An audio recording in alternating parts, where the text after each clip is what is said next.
আপনারা অপ্রয়োজনীয় ইস্যু তৈরি করবেন না। এবং আমরা দেখতে পেয়েছি আপনারা অনেকগুলো অপ্রয়োজনীয় সংস্কার কমিশন করেছেন।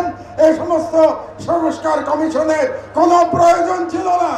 আপনারা রাষ্ট্রের সম্পদ এবং সময় নষ্ট করছেন।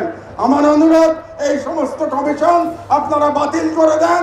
এই সমস্ত কমিশনের কোনো প্রয়োজন নাই। হেফাজতের তরফ থেকে কিংবা ভিকটিমদের তরফ থেকে এখনো 2013 সালের শাপলা গণহত্যার জন্য যে মাস্টার মাইন্ড ছিল, সেই দানব ফ্যাসিস্ট শেখ হাসিনার বিরুদ্ধে মামলা দায়ের করা হয় নাই। আপনারা কেন এখনো মামলা দায়ের করেন নাই আমি জানি না। আমি মনে করি শাপলা চত্বরে যারা গণহত্যার শিকার হয়েছে তাদের প্রত্যেকে শেখ হাসিনার বিরুদ্ধে গণহত্যার মামলা দায়ের করতে হবে। এটাই আমার আজকে 1 নম্বর দাবি।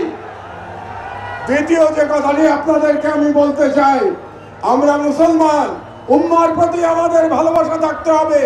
তাই গাজার শহীদ এবং কাশ্মীরের মুসলমানদের উপরে যে জুলুম চলছে তার বিরুদ্ধে আমাদের ঐক্যবদ্ধভাবে আন্দোলন চালাতে হবে। আপনারা নারী নীতি নিয়ে প্রশ্ন তুলেছেন। এ ব্যাপারে প্রথমে ডক্টর ইউনূস সরকারের প্রতি আমার একটি প্রশ্ন আছে। আপনারা কেন অপ্রয়োজনীয় ইস্যু তৈরি করছেন? নারী কমিশন করবার জন্য জুলাই বিপ্লবের তরুণেরা জীবন দেয় নাই। তারা জীবন দিয়েছিল বাংলাদেশকে ফ্যাসিবাদ মুক্ত করবার জন্য, বাংলাদেশ থেকে ভারতীয় আগ্রাসনবাদ মুক্ত করবার জন্য।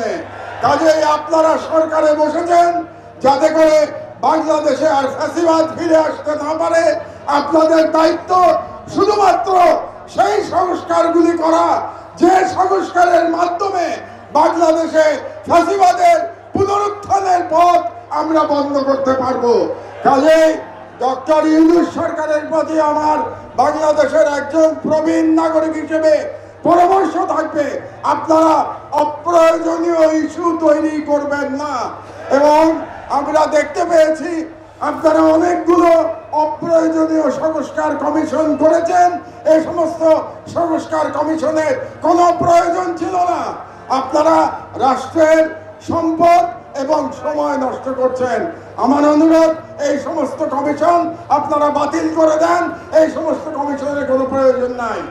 আর আলেম ওলামাদের কাছে আমার নিবেদন, আপনারা নারী নীতি নিয়ে লড়াই করতে গিয়ে বৃহত্তর লড়াই থেকে সরে যাবেন না।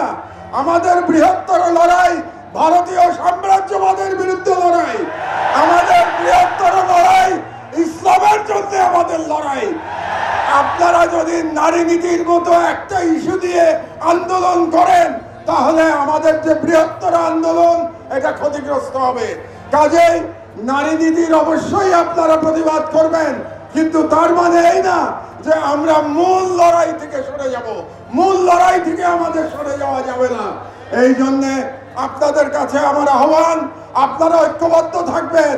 আমি বিশ্বাস করি বাংলাদেশের আলেম সমাজ যদি ঐক্যবদ্ধ থাকে তাহলে বাংলাদেশের স্বাধীনতা কেউ ছিনিয়ে নিতে পারবে না।